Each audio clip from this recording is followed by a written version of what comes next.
Catherine Bernardo, napasigaw na lang kay Alden Richards. OMG, bakit kaya? Ano ang mga dahilan? Well, sa mga pagkakataong ito, nararamdaman ng dalaga na sobrang mahal na mahal nga siya ng gwapong aktor na si Alden Richards, at ito nga ang pinaka nagbibigay excitement para sa kalang milyon-milyon na mga taga-subaybay dahil darating talaga umano sila sa puntong maisakatuparan din ang lahat sa kanilang pagkakatuluyan dulot ng matinding pagmamahalang nararamdaman sa puso ni Alden Richards at Catherine Bernardo.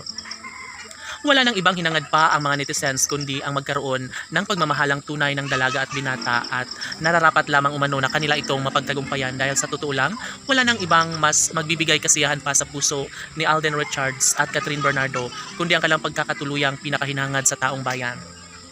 Of course, hindi na bago para sa mga netizens ang maisakatuparan ng isang magandang pagkakataon bagkus susukuan ni Alden Richards si Catherine Bernardo ay nararapat lamang na kanilang maipagpapatuloy, nararapat lamang na may bahagi ang isang magandang pagkakataon na walang hanggang kaligayahan ang nararapat sanay may pagpapatuloy sa puso't damdamin ng dalaga at binata.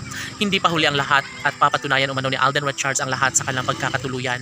Mas maigi umano na maghintay ang binata dahil alam niya bandang huli ay magkakaroon din umano sila ng habang buhay na kasiyahan at kaligayahan. Tanging sa pagmamahalan lamang mararamdaman ng isang malaking pag-asa. Si Alden Richards ay kailanman ay hindi susuko at kailangan niyang maipagpapatuloy ang isang masaya at maligayang pagmamahal na nararamdaman para sa dalaga.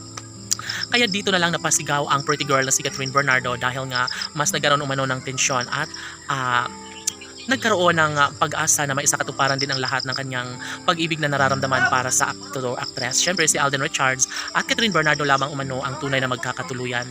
Marahil wala nang hangganang pagmamahalan ang nararapat na mararamdaman sa puso ni Alden Richards at Catherine Bernardo. Sana nga ay hindi na sila magbabago kailanman dahil kapag mawala ang kinang sa kanilang relasyon, posible na wala ng kaligayahan pa na mararamdaman sa kanilang mga milyon-milyon na mga tagahanga.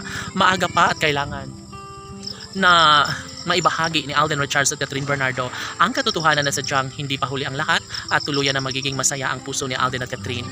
Laging pakatandaan na hindi pa umano nararapat na masaktan ng puso ni Catherine, nararapat lamang na may pagpapatuloy ang isang pag-ibig ni Alden Richards at Catherine Bernardo. Of course, iisa lamang ang kanilang hinahangad, iisa lamang ang kanilang mithiin ang magtatagumpay sa kanilang pag-iibigang tunay. Lubos na nagpapasalamat ang mga netizens sa mga puntong ito dahil nga dito nila nararamdaman ang isang malaking pag-asa na natitiyak ni Catherine Bernardo na siya ay tunay na magiging maligaya sa pagmamahal ng gwapong aktor na si Alden Richards, at wala na umanong ibang nababagay pa na makatuluyan ni Catherine Bernardo kundi ang gwapong aktor lamang na si Alden Richards. Laging pakatandaan na ibubuhos lahat ang 100% pag-ibig ni Catherine Bernardo upang sa gano'y mas magiging maligaya umano ang puso ni Alden Richards. Bagay lamang nakalang patunayan at ipagpapatuloy na sa habang buhay ay mapagtagumpayan ang relasyong tunay ni Alden at Catherine. Laban!